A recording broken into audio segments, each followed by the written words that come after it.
News 7ல ஒரு விவாதம். அண்ணன் இடும்பாவனம் கார்த்தி அவர்கள் மைக்கை கழட்டி எரிஞ்சிட்டாரு அப்படின்னு சொல்லி தம்பெயில் போட்டிருந்தாங்க. என்னடா இவரு மைக்கை கழட்டி எரிஞ்சிட்டாரான்னு உள்ள போய் பார்த்தா மனுஷன் ரொம்ப கோவப்பட்டிருக்காரு. டைம்ல குறைக்காதீங்க.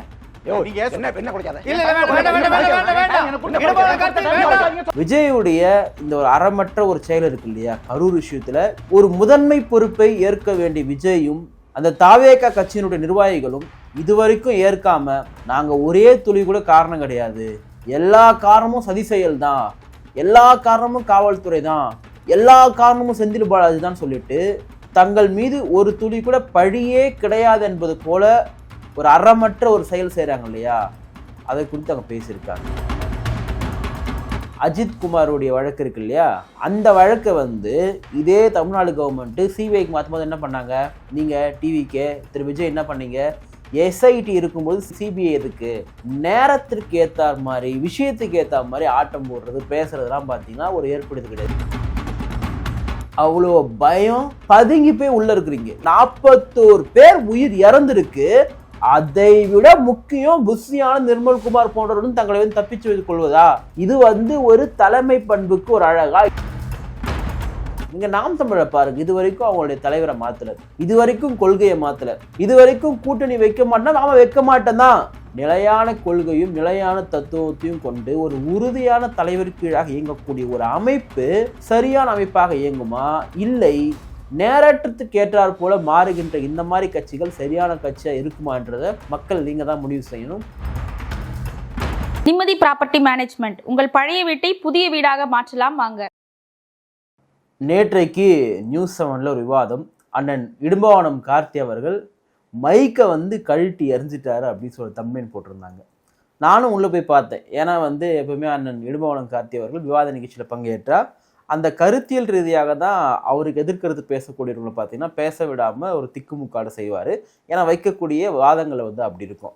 ஆனால் என்னடா இவர் மைக்கை கழட்டி எரிஞ்சிட்டாரான்னு உள்ள போய் பார்த்தா மனுஷன் ரொம்ப கோவப்பட்டிருக்காரு. என்னன்னா இந்த ஆனந்த்ஜித் தாவேக்காவுக்கு ஆதரவாக பேசக்கூடிய ஒருவர், அவர் ஒரு வார்த்தையை விட்டுருக்காரு. என்னன்னா என் நேரத்தில் நீங்கள் குறைக்காதீங்க அப்படின்றப்போ இவருக்கு அது குறைக்காதீங்க அப்படின்ட்டு புரிஞ்சிருக்கு பொழுது.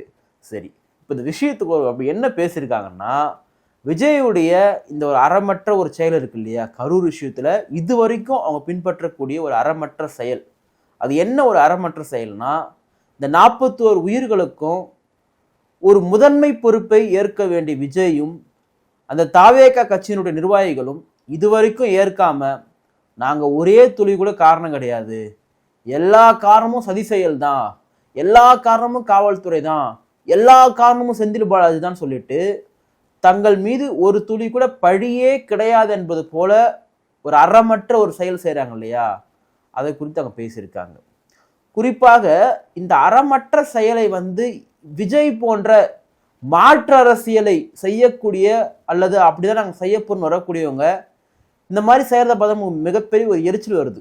ஏன்னா இருக்கிற கட்சிகள்லாம் சரி கிடையாது, அதிமுக சரி கிடையாது, திமுக சரி கிடையாது, பாஜக சரி கிடையாது, காங்கிரஸ் சரி கிடையாது, எந்த கட்சியுமே சரி கிடையாது, நாங்கள் தான் சரி செய்ய போறோம்னு உள்ள வரீங்க. ஆனால் என்ன பண்ணுறீங்கன்னா அவங்களுக்கே டஃப் கொடுக்குறீங்க. எப்பவுமே திமுக போன்ற கட்சிகள் அல்லது தேசிய கட்சிகள் பார்த்தீங்கன்னா தங்களை நம்பி வரக்கூடிய அந்த தொண்டர்களை பார்த்தீங்கன்னா அந்த மீட்டிங்கில் சாப்பாடுக்கு அலைய வைப்பாங்க, தண்ணிக்கு அலைய வைப்பாங்க, இதெல்லாம் பார்த்த ஒரு விஷயம்தான். சரி, விஜய் போன்றவர்கள்லாம் பார்த்தீங்கன்னா ஒரு மாற்று அரசு முன்னெடுக்க போகிறாரு, பிறப்போக்கும் எல்லா உயிருக்கும் அப்படின்ற டேக்லைன்லாம் வச்சு வர்றாரு. அதுவே நாம் தமிழ் கட்சி எடுத்த ஒன்று தான். சரி, அது நம்முடைய பாட்டு வள்ளுவனுடையது, யார் வேணால் நம்ம பயன்படுத்தலாம், ஒரு விஷயம் கிடையாது.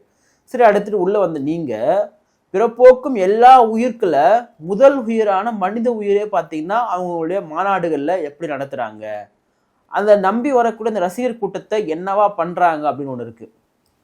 அந்த 2 மாநாடு நடந்துச்சு இல்லையா, முதல் மாநாடு 2ஆம் மாநாடு, 2 மாநாட்டிலுமே நீங்கள் பாருங்கள், நீங்கள் இவங்க மட்டும் சொகுசாக ஏசி போட்ட அந்த பக்கத்தில் மேடை, மேலே மேற்கூரை, இதெல்லாம் பிரமாதமாக இன்னும் சிறப்பாக அந்த தொண்டர்களும் இவங்களுக்கும் பார்த்தீங்கன்னா இருக்கும் பொழுது அது பல அடி கேப் இருக்கும் பொழுது அவ்வளோ கேப்ல நின்று பேசுறீங்க. ஓகே, உங்களோட பாதுகாப்பு முக்கியம், நீங்கள் சொகுசாகவே வளர்ந்த ஒரு நபர், ஏசி காற்று எல்லாம் இருக்க முடியாது, எல்லாமே ரைட் தான், நம்ம அதெல்லாம் வேறானலாம் சொல்ல போட்டுங்க, எல்லா கட்சியும் போட்டுக்கிறாங்க.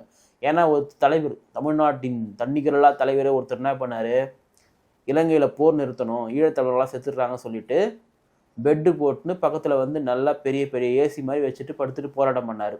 மூத்த தலைவர், தமிழ்நாட்டை ஆட்சி செய்த ஒருவர். அப்படிலாம் இருக்கும் பொழுது நீங்கள் மாற்று அரசியல் வரக்கூடிய நீங்கள் இத்தனை நாளாக பழகிட்டு இருந்தீங்க ஏசியில், சரி நீங்கள்லாம் பண்ணுறீங்க. அங்கே நின்றுட்டு இருக்கானுங்கல்ல, சாயங்காலம் 6 மணி தான் பேச போகிறீங்கன்னா முன்னாடி நாள் நைட்டு, முன்னாடி நாள் மதியத்துலேருந்தே வந்துடுறானுங்க. அவனுங்க வந்து அங்கே என்ன பண்ணிட்டு இருந்தானுங்க, அந்த வெயிலில் பாவம் இவனுங்க இருந்தால் கூட பரவாயில்ல, அவங்க வீட்டு பெண்களெல்லாம் கூட்டின்னு வந்து, கல்லூரி மாணவிகள்லாம் கூட்டின்னு வந்து, பெரியவங்க வயசானவங்களாம் கூட்டின்னு வந்து, நான் விஜயை தான் பார்ப்பேன், எனக்கு என் வீட்டில் விட விஜயை தான் பிடிக்கும் அப்படின்னு சொல்லிட்டு சிரிக்கக்கூடிய அந்த மாதிரி மனிதர்களெல்லாம் வச்சுட்டு இருக்காங்க. விஜயை மட்டும் போதும், எனக்கு அவர் கோட்டு போட்டு நான் செத்துட்டா போதும் அப்படின்னு சொல்லக்கூடிய அந்த மனிதர்கள்லாம் கூட்டு என்ன பண்ணீங்கன்னா மிகப்பெரிய ஒரு கொடுமைக்குள்ளாக்குனீங்க. ஏன் உங்களுக்குலாம் சாயங்காலத்து இந்த வெயில் தாழ்ந்த பிறகு மீட்டிங் வச்சா பத்தாதா? அப்படி வைக்கிறதாகவும் மேற்கூரை போட்டு வைக்கணும். மேற்கூரை வந்து ஏன் போட மாட்டாங்கன்னா, அந்த ட்ரோன் காட்சி பார்த்தீங்கன்னா அந்த கூட்டமாக எடுக்க முடியாது, ஒரு மாஸ்க் காட்ட முடியாதுல்ல. அதனால இந்த மாதிரி மனித உயிர்களை கொஞ்சம் கூட அறமே இல்லாமல் ஈவரக்கம் இல்லாமல் வெயிலில் போட்டு வதைக்கிறதுக்கு முக்கியமான ஒரு காரணம். தண்ணிக்கு எவ்வளோ பெரிய கஷ்டப்படுவாங்க, அவங்க வந்து சிறுநீர் கழிப்பதற்கும் அவங்களோட கழிப்பிடங்கள் பயன்படுத்த எவ்வளோ பெரிய கஷ்டப்படுவாங்க. இதெல்லாம் நம்ம வந்து எதுவும் யோசிக்க தேவை கிடையாது. நம்ம ஒரு மாஸ்க் காட்டினா போதும், அது மட்டுமே போதுமான ஒன்று சொல்லிட்டு நடந்து இந்த மாதிரி கூட்டங்களை வந்து பண்ணிகிட்டு இருக்காங்க. சரி, இப்படி ஒரு அறமற்ற செயல்கள் தொடர்ந்து போயிட்டு இருக்கக்கூடிய ஒரு மிகப்பெரிய ஒரு மீட்சி தான் பார்த்தீங்கன்னா அந்த கரூர் விஷயத்தில் விஜய் மட்டும்தான் குற்றவாளி, தாவேக்காவுடைய ஏற்பாடுகள் மட்டுமே தான் குற்றம்னு நம்ம சொல்லவே இல்லை. அப்படி சொல்கிறதும் சரியான ஒன்றா இருக்காது. ஏன்னா விஜய் திட்டமிட்டு 41 பேர் உயிரை வந்து பறிக்கிறதுக்காக தான் காரணம் அப்படின்னு நான் சொல்லலை. ஆனால் முதன்மை பொறுப்பு யார், அதனுடைய ஃபர்ஸ்ட் ரெஸ்பான்சிபிலிட்டி அப்படின்னா விஜய். ஏன்னா உங்களை பார்க்க வந்தாங்க, உங்களை பார்க்கறதுக்காக மட்டும்தான் வந்தாங்க. அங்கே வந்த கூட்டம் நீங்கள் பேசுகிறத கேட்கறதுக்கு வந்த கூட்டமாக இருந்தாலும் பரவாயில்ல, அங்கே வந்திருந்த அத்தனை கூட்டமே உங்களை பார்க்கறதுக்காக மட்டுமே வந்த கூட்டம். அந்த கூட்டம் கூட்ட நெரிசலினால் தண்ணி இல்லாமல், சாப்பாடு இல்லாமல், மூச்சு அடைச்சி, இது போல காரணங்களால் மிதிப்பட்டுலாம் பார்த்தீங்கன்னா இறந்து போகிறாங்க. நம்ம என்ன பண்ணோம், நம்ம தாவேக்கா கட்சி உள்ள கத்தி எடுத்து குத்திட்டானுங்க, முதுகில் கீழ்ச்சிட்டானுங்க, மயக்க மருந்து கொடுத்துட்டானுங்க. இதெல்லாம் ரொம்ப பொய். ஒரு அளவில்லாமல் பேசக்கூடாது. என்னதான் வந்து நீங்கள் குறை சொல்லணும், இல்லை போலீஸாருடைய பாதுகாப்பு பற்றாக்குறை, அவங்களுடைய சில விஷயங்கள்லாம் நீங்கள் குறை சொல்லணும்னா கூட அளவு இருக்குது. பொய் சொல்கிறதுக்கு ஒரு அளவு இருக்குதுன்னா, அண்ட புழுகு ஆகாச புழுகை விட பெரிய புழுகா இருக்குது தாவேக்கா புழுகு. ஏன்னா கத்தி எடுத்து குத்திட்டாங்கன்னா போஸ்ட்மார்ட்டம் ரிப்போர்ட்டில் வந்திருக்கணும். இப்போ என்ன பண்ணுறாங்க, நைட்டில் எப்படி போஸ்ட்மார்ட்டம் பண்ணலாம்? சரி, அதெல்லாம் ரைட். நீங்கள் கேட்கக்கூடிய லீகலாக கேட்கக்கூடிய எல்லா விஷயங்களும் சரிதான். நீங்கள் லீகலாக மூவ் பண்ணக்கூடிய எல்லா விஷயம் சரிதான், நான் மாட்டுக்கிறதே கிடையாது. நீங்கள் சிபிஐ கேளுங்க. அப்புறம் என்ன பண்ணுவீங்க, சிபிஐ கேட்டு அஜித் குமாருடைய வழக்கு இருக்கு இல்லையா, அஜித் குமாருடைய வழக்கு போலீஸார் அடிச்சே கொண்டாங்க அஜித் குமாரை. அந்த வழக்கை வந்து இதே தமிழ்நாடு கவர்மெண்ட்டு சிபிஐக்கு மாற்றும் போது என்ன பண்ணாங்க, நீங்கள் டிவிக்கே திரு விஜய் என்ன பண்ணீங்க, எஸ்ஐடி இருக்கும்போது சிபிஐ எதுக்கு? ஏன்னா அவங்களுக்கு வந்து கொள்கை எதிரி வந்து பாஜக இல்லையா, அதனால் பாஜகவுடைய பிடியில் இருக்கக்கூடிய சிபிஐ எப்படி வரலான்னு சொல்லிட்டு நேரத்திற்கு ஏற்றார் மாதிரி, விஷயத்துக்கு ஏற்ற மாதிரி ஆட்டம் போடுறது பேசுறதுலாம் பார்த்தீங்கன்னா ஒரு ஏற்படுது கிடையாது. நீ சிபிஐ எதிர்க்கிறதா முற்றிலும் எதிர்த்துட்டு போ, காவல்துறை இருக்கக்கூடிய சிபிசிஐ எதிர்த்துட்டு போ, இல்லை காவல்துறையுடைய போலீஸ் எடுத்துட்டு போய் எதிர்த்துட்டு போ. இதுக்கெல்லாம் நான் எஸ்ஐடியை மட்டும் தான் நம்புவோன்னா அதை மட்டும் நம்பின்னு போயிருக்கணும். ஆனால் உயர்நீதிமன்றமே எஸ்ஐடியை அமைக்கிறாங்க, நீ என்ன பண்ணுற, சிபிஐ கேட்குற போயிட்டு. அப்போது காவல்துறை வந்து என்ன பண்ணுறாங்க, உங்களுக்கு நீங்கள் குற்றம் சுமத்துறது காவல்துறை மேலே. சரி, அப்போ நீ சிபிஐக்கு போகிற இல்லையா, அஜித் குமார் வழக்கில் யார் குற்றவாளி, காவல்துறை. அப்போ அந்த குற்றவாளி அங்கே இருக்கும் பொழுது எப்படி எஸ்ஐடி அமைக்கணும்னு சொல்கிறாங்க, எப்படி ஏற்படுது இருக்கு? எஸ்ஐடி யாரை வச்சு அமைக்க போகிறாங்க? ஒன்று எஸ்ஐடி வந்து இங்கே இருக்கக்கூடிய உயர்நீதிமன்றம் என்ன பண்ண போகிறாங்க, அவங்களுடைய தலைமையில் இப்போ உதாரணத்துக்கு உங்களை போல இங்கே அஸ்ரா கார்கே தலைமையில் ஒரு குழு அமைச்சாங்க, அப்புறம் அவர் இங்கே தான் பணி செய்கிறாரு, அதனால் வேணான்னு சொல்லிட்டு நீங்கள் என்ன பண்ணி சிபிஐக்கு போனீங்க. அப்போது நேரத்திற்கு ஏற்றார் போல இன்றைக்கு தாவேக்காவுடைய கொள்கைகளும் தாவேக்காவுடைய செயல்பாடுகளும் மாறிக்கொண்டு இருக்கிறது. அப்புறம் அந்த கட்சியினுடைய பொதுச் செயலாளர் வெளியே வந்துட்டார், அப்படியே தாடிலாம் விட்டுட்டு இப்போ பயமேல வெளியே வந்திருக்காரு. அவ்வளோ பயம், பதுங்கி போய் உள்ள இருக்கிறீங்க. என்ன, ஏன் பதுங்குறீங்க? உங்க மேல பழி இல்லை, உங்க மேல கலக்கு இல்லை, நீ பதுங்க வேண்டிய அவசியமே கிடையாது. முன்ஜாமீன் வாங்குற வரைக்கும் அப்படிதான் உள்ள இருப்பாங்க, அதுதான் ப்ரொசீஜர். அந்த ப்ரொசீஜர்லாம் எங்களுக்கு தெரியும், நாங்களும் அட்வொகேட் தான், அந்த ப்ரொசீஜர்லாம் எங்களுக்கும் தெரியும். நீ ஒன்றும் கொலை பண்ணிட்டு போலையே, நீ ஒன்றும் திருட்டு போலையே, உன் மேல வந்து பொய்யான பழி சுமத்தலையே.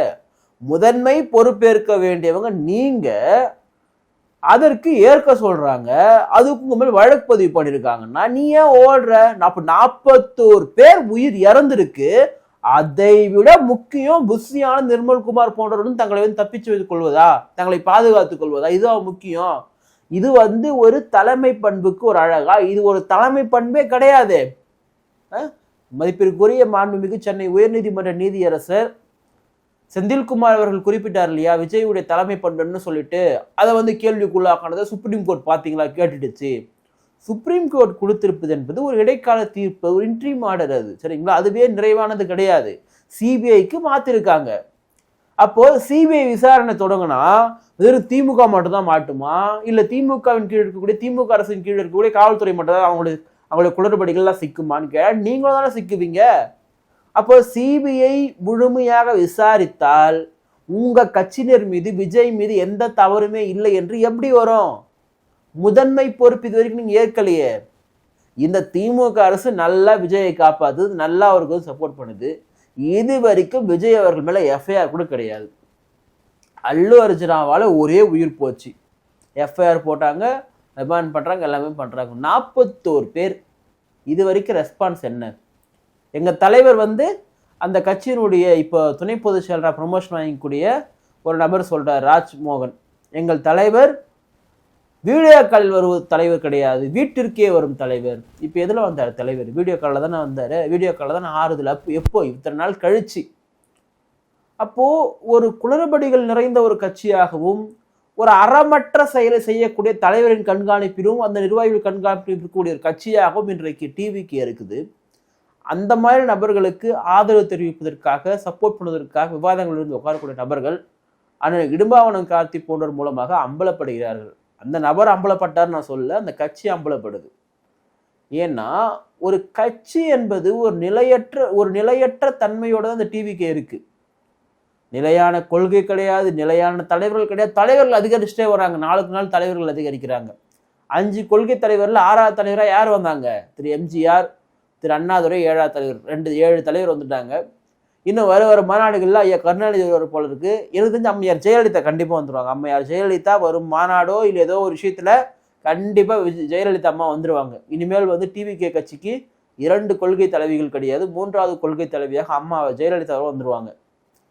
அப்போ தலைவர்கள் கூடிக்கொண்டே போறாங்க, கொள்கைகளும் கூடிக்கொண்டே போகுது. இது வரைக்கும் மேதகவர்களை பற்றி பேசாத விஜய் அவர்கள் நாகப்பட்டினத்தில் மீனவர்களாக இருக்காங்க, அதனால வந்து தமிழர்கள் தன்னுடைய தாயை எழுந்து தவிக்கிறார்கள் சொல்லிட்டு மேதகவர்களுடைய பெயரை வந்து அந்த மூலமா பயன்படுத்தி பேசுறாரு. அப்போ இப்படியாக நேரத்திற்கு ஏற்றார் போல, இடத்திற்கு ஏற்றார் போல அரசியல் செய்யக்கூடிய ஒரு கட்சி எப்படி ஒரு உறுதியான ஒரு கட்சியா இருக்கும்? நீங்க நாம் தமிழை பாருங்க, இது வரைக்கும் அவங்களுடைய தலைவரை மாத்தல, இது வரைக்கும் கொள்கையை மாத்தல, இது வரைக்கும் கூட்டணி வைக்க மாட்டேன், அவன் வைக்க மாட்டேன் தான், ஒரு நாளும் வைக்க மாட்டேன். அப்படி என்று நிலையான கொள்கையும் நிலையான தத்துவத்தையும் கொண்டு ஒரு உறுதியான தலைவர் கீழாக இயங்கக்கூடிய ஒரு அமைப்பு சரியான அமைப்பாக இயங்குமா, இல்லை நேரத்துக்கு ஏற்றாற் போல மாறுகின்ற இந்த மாதிரி கட்சிகள் சரியான கட்சியா இருக்குமான்றத மக்கள் நீங்க தான் முடிவு செய்யணும். நன்றி, வணக்கம்.